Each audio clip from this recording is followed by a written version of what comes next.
Yo, what up? Yo, what up? I'm Mark. Go for it. That's Nels, and we're gonna do a quick video on how, I guess, the lanes go, and then a quick video on key bindings. It's a general how to play, Right. and they'll progress in complexity from there. Smart choice. We'll go more into depth on each lane in different videos. We'll just do just sort of a general everything right now. The reason we're doing a 4-on-4 is because bots don't know how to jungle. So Yeah, we'll be going into realistic. We'll be going into jungling in a different video. And that way there's going to be 2 solo lanes and 1 duo lane, the same as would be in the current meta. Alright, first thing we're going to do, key bindings. Are you in key bindings, Nels? I am not, but I'm not the one recording. You should get into key bindings. Alright, I'm going. Alright, normally you start out, I'm going to reset mine. Normally you start out, your spells are QWER, you learn all that in the tutorial. Your level ups are control, QWER. Your summoner spells are DNF, yada yada yada yada yada yada, whatever. First thing I do, that would make everything a lot easier, all smart casts should be QWER instead of shift QWER. This leaves the regular casts open, but we don't really care about them. I also changed the level ups to shift 1 through 4. 30 seconds until minions spawn. Just because control seems kind of far away, and then shift QWER is self-cast once I find self-cast. Where is self-cast? There it is. Oops. Shift Q, Shift W, Shift E, Shift R. Okay. I personally changed to keep the summoner spells to A and S just because it's more comfortable for me. You don't have to do that. Minions have spawned. Minions have spawned, but we don't really care because we're busy.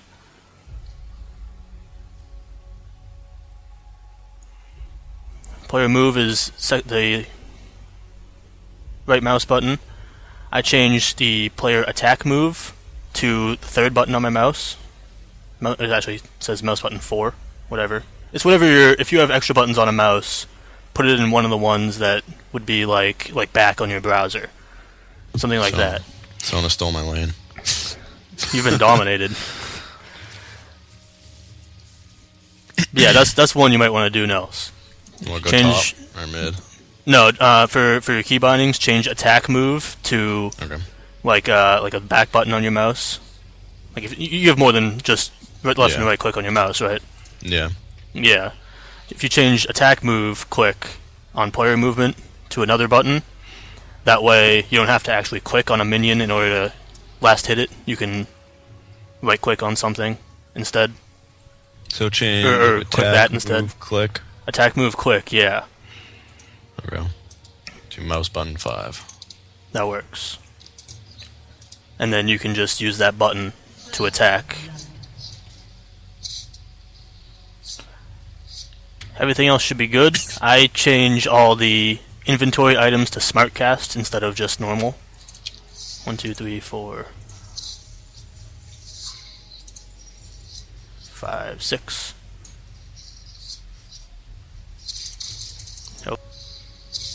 Yes, and more options. I make sure to check SmartCast range indicators.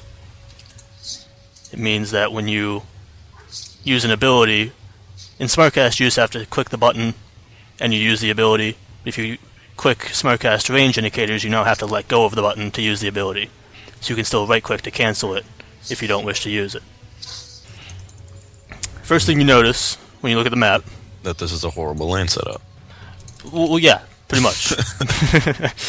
You got 3 lanes. You got the top lane, the mid lane, and the bottom lane. You should learn in the tutorial. And Rise is about to die. I'm gonna hopefully save him. Maybe.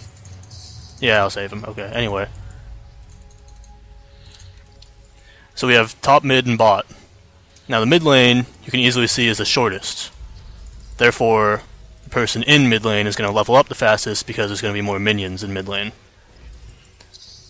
Now usually, a mage will be best in mid lane because when the mage gets higher levels, the base stats on all abilities are higher. Therefore, that's why the mid lane is usually an AP caster, or even an AD caster like Talon or Pantheon, because usually they would counter an AP caster, and they use the same type of thing. They use the abilities mainly, and they want to level up their abilities as fast as possible. Now, there's two other gold sources in lane. There's the top lane, and there's the bottom lane. And then there's one gold source in the jungle. Obviously, you want as many gold sources used as possible, so you have your jungler in the jungle to use up that gold source. The jungler usually has to survive against all the minions in the jungle, especially the buff camps. The buff camps will be a lot stronger than the other ones. And so you normally need somebody who can survive in that setup. Survive taking all that damage. Usually they'll have to change around their runes a bit too in order to survive that.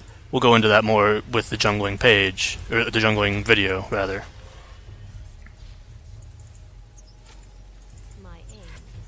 So there's 2 more gold sources and 3 more teammates that can use those gold sources. Top lane's usually something that's more... Or let me go into bottom lane first. Bottom lane, you usually have 2 people.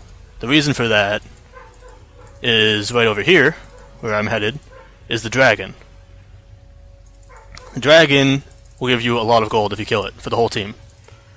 So it's important to make sure that your team controls the dragon. Therefore, you want 2 people bottom lane, because if something is going on at dragon, you have more people in the area that can come help, because the middle lane is also pretty close. But since there's only 1 gold source bottom lane, you usually will have an AD champion, because the AD champion doesn't need levels as much, because the experience is going to be less because you're going to be in a dual lane.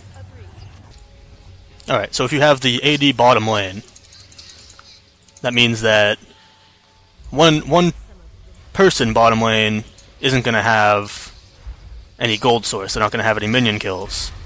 That's going to be the support. Support usually doesn't need the minion kills. It's not like a requirement for the support, because their abilities do enough on their own. An example of this would be Leona, who for some reason the bots have put top lane.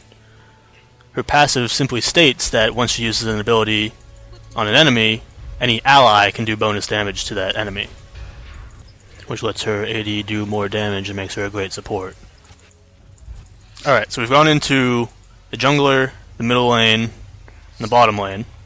The only thing left is the top lane. Top lane is usually whatever's left over. It's usually a tank, or something that can take a lot of damage, something that can initiate, although sometimes the support also, or jungler, can initiate, so it's not needed to be an initiator. But generally it's going to be something that, you know, can survive top lane for a while without any help. Because since most of the rest of the team is either towards the middle or bottom of the lane, or of the map, that's where most of the action is going to be focused, and so the top lane is usually left alone for most of the game. Alright, one last point I'd like to make is last hitting. You don't learn this one in the tutorial usually. I think they might skim over it real quick. It's kind of common sense, but it's not really something people think of right off the top. Right. Normally, when you look at minions, you just want to kill them, right? Well, the thing is, just shooting them doesn't give you any gold. You have to actually get the last hit in order to get the gold. Notice how the tower got all the last hits on that group of minions? I didn't get anything. But if I wait right around here for this one, now it gives me gold once I get the kill. So the point always, unless you're the support, or unless there's a reason for you to push, the point is always to wait until you can get that last hit. That way you can get the gold. I run faster than you. Alright, so just as an overview, there's 4 gold income sources. There's the top lane, the mid lane, and the bottom lane, and the jungle. And here's Ryze dying to bots, because Ryze is a bot. There he goes. So, you want somebody in the jungle, somebody tanky so that they can survive getting beat on by all the minions. Your mid lane is your shortest lane, so you want somebody who scales well off of levels, which is Not usually... Yeah, not Teemo, like Nels is doing. Although Teemo works, I suppose. Yeah, it's not They just killed generally Morgana. accepted, though. Right. It's usually better top lane.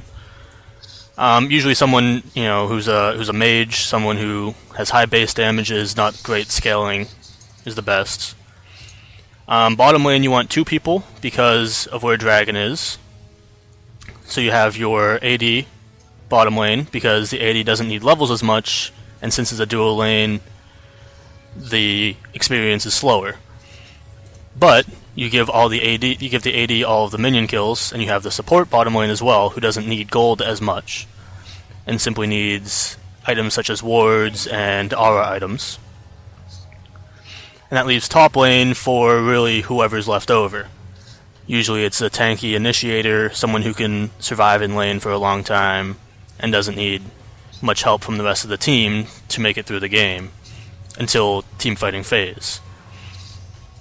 And always remember to try to last hit to get those minion kills. Very important part to the game.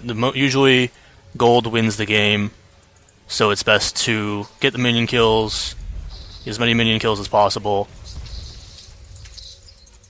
and then kill Tristana and win the game. GG. Easy as that. Thanks for watching. Hopefully you learned something. Make sure to watch the other videos that we got. We should be putting out a couple more pretty soon on the other lanes, the lane specifically.